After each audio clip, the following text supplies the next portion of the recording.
ایک دفعہ ایک بادشاہ اپنی ملکہ کے ساتھ بیٹھا تھا کہ ہنسی مذاق میں اس نے ملکہ سے پوچھ لیا تمہیں میری شکل کیسی لگتی ہے۔ ملکہ جو بادشاہ کی عزیز ترین بیگم تھی وہ بھی ذرا مذاق کے موڈ میں تھی، لیکن اس وقت اس نے جملہ بڑا کرخت بول دیا، آپ اسے سلپ آف ٹنگ کہہ لیں۔ بولی مجھے آپ شکل سے جہنمی لگتے ہیں۔ یہ فقرہ سننے کے بعد بادشاہ کو غصہ آ گیا اور بولا میں اگر جہنمی ہوں تو تمہیں 3 طلاقیں دیتا ہوں۔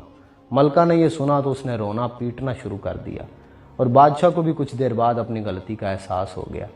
اگلے دن بادشاہ سلامت نے ملک کے تمام علماء، مفتی صاحبان اور اماموں کو دربار میں بلا لیا اور ان سے پوچھا کہ کیا اس طریقے سے میری طلاق ہو چکی ہے؟ سب کا باری باری یہی کہنا تھا کہ ہاں آپ کی طلاق ہو چکی ہے اور شریعت کی روشنی سے ملکہ عالیہ اب آپ کی زوجہ نہیں ہے۔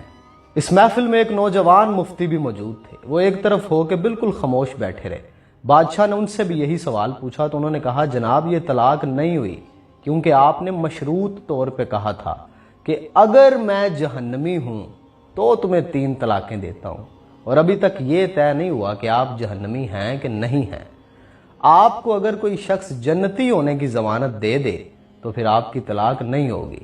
بادشاہ سلامت نے جوشیلے انداز میں پوچھا لیکن مجھے اس کی ضمانت دے گا کون؟ سب نے اس سوال کے جواب پہ اپنے سر جھکا لیے کہ دنیا میں کون شخص جنتی ہے اور کون جہنمی ہے، اس کی کوئی ضمانت کیسے دے سکتا ہے بھلا؟ نوجوان نے جب تمام علماء کو خاموش دیکھا تو وہ بادشاہ سلامت سے مخاطب ہوا، بادشاہ سلامت میں آپ کو یہ گارنٹی دے سکتا ہوں لیکن اس کے لیے آپ سے ایک سوال پوچھوں گا، اگر آپ کا جواب ہاں ہوا تو میں یہ آپ کو ضمانت دے دوں گا۔ بادشاہ نے کہا پوچھو۔ تو نوجوان نے پوچھا کہ آپ کی زندگی میں کبھی کوئی ایسا موقع آیا تھا کہ آپ گناہ پہ قادر تھے لیکن آپ نے صرف اللہ رب العزت کے خوف سے وہ گناہ چھوڑ دیا تھا؟ بادشاہ نے کچھ دیر سوچا اور سر اٹھایا اور کہا ہاں ایک بار ایسا ہوا تھا۔ میں اپنی خوابگاہ میں داخل ہوا، وہاں ایک نوکرانی صفائی کر رہی تھی۔ وہ لڑکی بڑی خوبصورت تھی، میں بھٹک گیا۔ میں نے دروازے کو اندر سے بند کر لیا۔ میں غلط نیت سے اس لڑکی کی طرف بڑھا تو اس نے رونا پیٹنا شروع کر دیا اور وہ چلا کے بولی اے بادشاہ اللہ سے ڈرو، وہ تم سے زیادہ طاقتور ہے۔ میں نے جب یہ سنا تو میرے اوپر اللہ رب العزت کا خوف طاری ہو گیا۔